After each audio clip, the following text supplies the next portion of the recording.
मी हे नाही म्हणणार की हा व्हिडिओ शेवटपर्यंत बघा.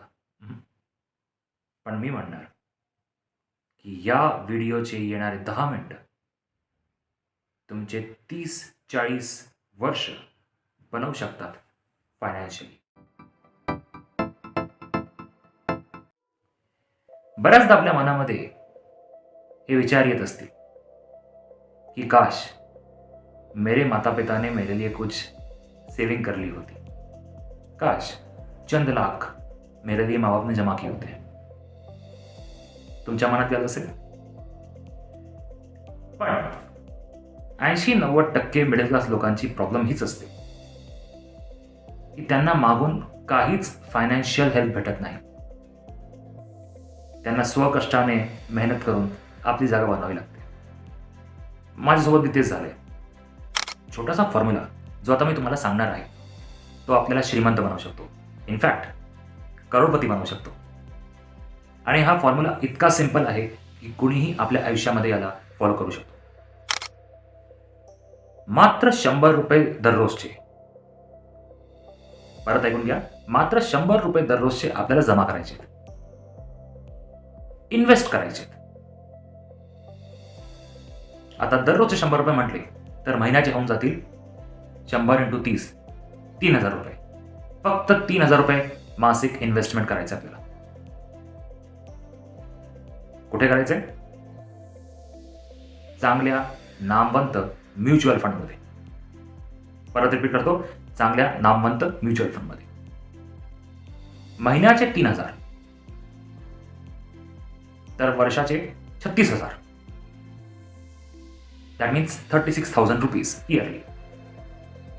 हा इन्व्हेस्टमेंट आपल्याला दरवर्षी करायचा आहे आजपासून. आता तुम्ही म्हणणार की आजपासूनच का बरं? तर याचं उत्तर असं आहे, उद्या कधी येत नाही, कल कभी नहीं आता. तर 10 वर्षांची ही आपली इन्व्हेस्टमेंट होऊन जाईल 3,60,000.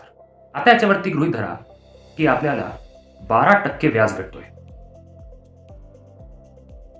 तर या 10 वर्षांमध्ये आपण जे पैसे इन्व्हेस्ट केलेले आहेत ते मल्टिप्लाय होऊन जातील जवळपास 6.25 लाख रुपये. पण ते थांबायचं नाहीये. हेच 3,000 रुपये दर महिन्याचे इन्व्हेस्ट करत राहायचे. येणाऱ्या 20 वर्षांमध्ये आता आपली इन्व्हेस्टमेंट जवळपास 3 पट 4 पट झालेली असेल. It will be around 26 lakh rupees.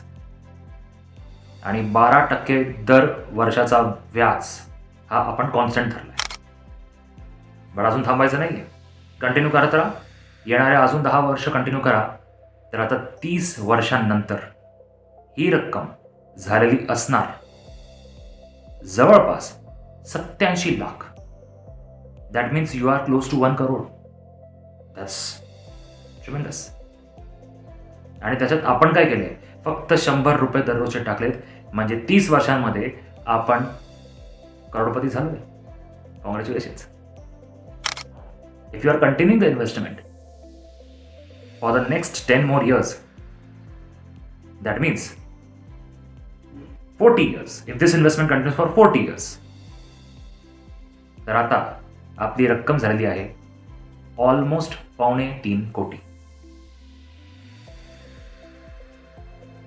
हा ट्राइड, टेस्टेड, प्रूव्ड फॉर्म्युला आहे. याच्यावरती अजिबात डाऊट करू नका. बचतला आपल्याला टाइम द्यावा लागतो. बचत ही काय 2-3 वर्षांमध्ये 3 पट 4 पट नाही होत. 20 वर्ष 25 वर्ष आपल्याला टिकून राहावं लागतं. म्युच्युअल फंडच्या जाहिरातमध्ये हे सांगितलं जातं की आपल्याला हा खेळ लॉंग टर्म खेळायचा आहे. 20 वर्ष, 30 वर्ष, 40 वर्ष. पण जर तुमचा करिअर लवकर सुरू होत आहे तर वेल अँड गुड. तुमच्या मनामध्ये प्रश्न आला असेल की दर महिन्याचे फक्त 3,000 रुपये इतके कसे काय वाढले? की 40 वर्षांमध्ये ते जवळपास 3 कोटी किंवा त्यापेक्षा जास्त होऊन जातात. तर याचं उत्तर आहे एक महत्वाचं सूत्र, म्हणजे कंपाऊंड इंटरेस्ट. कंपाऊंड इंटरेस्ट म्हणजे कंटिन्युअसली व्याज वाढणे आणि एका कालावधीनंतर व्याजवर व्याज भेटणे. तर याला सिंपल शब्दांमध्ये समजा, जेव्हा आपण सुरुवातीला 3,000 रुपये पहिले महिन्याचे टाकले होते तर त्यांच्यावरती रिटर्न लगेच यायला लागतो. त्याच्यासोबत मग दुसऱ्या महिन्यात आपण जेव्हा 3,000 अजून टाकतो, म्हणजे आता टोटल झाले 6,000 रुपये. तर पहिल्या 3,000 वरती रिटर्न जमा व्हायला चालू झालेला आहे आणि याच्यामध्ये अजून आपण फ्रेश इन्व्हेस्टमेंट ऍड करतोय. असंच करत करत जेव्हा आपण 1 वर्ष संपवतो तर आपले 36,000 रुपये जमा झालेत, पण त्याच्यामध्ये पहिले 2-3 महिन्यांचे पैसे जे होते त्यांच्यावरती चांगला रिटर्न ऑलरेडी तयार झालेला आहे. अशीच फ्रेश इन्व्हेस्टमेंट येत जाणार आणि मागचा वाला रिटर्न वाढत जाणार. म्हणजे जी इन्व्हेस्टमेंट तुम्ही सुरुवातीला केली आहे ती तुम्हाला शेवटपर्यंत प्रचंड रिटर्न देईल. मला अपेक्षा आहे की तुम्हाला कळतंय. तर याला असं समजा की आज एक तरुण जर 25 वर्षाच्या वयामध्ये आपलं करिअर चालू करतोय, नोकरी किंवा कामधंदा व्यवसाय चालू करतोय, तर तो आज प्लॅनिंग करू शकतो स्वतःच्या 60 वर्षाच्या वयापर्यंत. तुमच्या मनामध्ये हाही प्रश्न येईल की हे पैसे कुठे इन्व्हेस्ट करायचे. मी जर म्युच्युअल फंड बोललो तर कोणत्या कंपनीच्या म्युच्युअल फंडमध्ये पैसे टाकायला पाहिजेत. तुमचा प्रश्न अगदी बरोबर आहे. तर याचं उत्तर आहे 12% रिटर्न तुम्हाला कोणतीही चांगली कंपनी देऊन टाकेल. प्रत्येक कंपनीकडे भरपूर म्युच्युअल फंडचे ऑप्शन्स आहेत. भरपूर इज द वर्ड. तर जर तुम्हाला प्रायव्हेट कंपनीजवर विश्वास असेल तर ICICI, HDFC किंवा अजून नामवंत बँक्स वगैरे आहेत, फॉर एक्झाम्पल ॲक्सिस बँक, त्यांच्यावरती तुम्ही विश्वास करू शकता. आणि जर त्याच्यामध्ये मी तुम्हाला गव्हर्नमेंट आणि पब्लिक सेक्टर पाहिजे आहे, जर तुम्हाला सेफ खेळायचं आहे तर LIC इन्शुरन्समध्ये युलिप प्लॅन असतो, तो थोडा वेगळा. स्टेट बँक ऑफ इंडियाचे म्युच्युअल फंड्स आहेत, UTI आहे, यांच्यामध्ये तुम्ही बिंदास इन्व्हेस्ट करू शकता. 12% व्याज वार्षिक काहीच मोठी वस्तू नाही आहे. बऱ्याच कंपन्यांनी तर 20, 25 आणि 30% पण किंवा त्याहून जास्त पण रिटर्न दिलेले आहेत. बट आपण 12% खूप एक नॉर्मल आकडा धरलेला आहे, विच इज सेफ. तर एक मनामध्ये प्रश्न येऊ शकतो की इन्व्हेस्टमेंटसाठी राईट एज काय. तर याचं उत्तर असं आहे, ज्या दिवशी तुम्ही कामाला लागता तो तुमचा पहिलाच दिवस इन्व्हेस्टमेंटसाठी राईट एज आहे.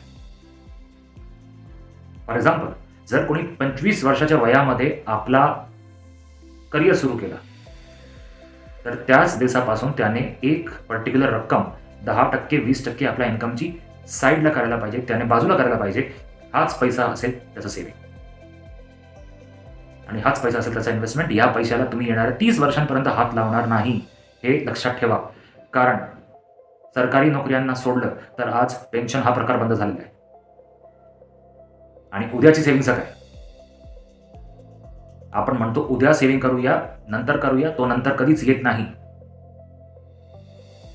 आणि म्हातारपणामध्ये तर अजिबात येत नाही. जर बागबान चित्रपटातल्या अमिताभ बच्चन आणि हेमा मालिनी सारखं नाही व्हायचंय तर नक्कीच सेव्हिंग करणं गरजेचं आहे.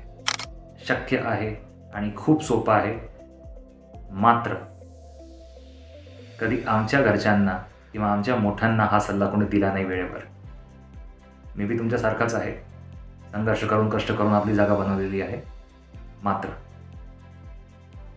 माझी इच्छा आहे की तुम्ही पुढे जावं, तुमच्या भाऊ बहिणींनी, तुमच्या मुलांनी सिक्युअर व्हावं. इनफॅक्ट मी असं बोलणार की आम्ही सर्वांनी सिक्युअर व्हावं. कारण आज जे फायनान्शियल इन्स्ट्रुमेंट अवेलेबल आहेत बाजारामध्ये इतके सोप्या पद्धतीने उपलब्ध आहेत, आधी कधीच नव्हते. मराठी पाऊल पुढे पडू द्या. स्वतःचा आणि आपल्या कुटुंबाचा नवीन भविष्य घडू द्या.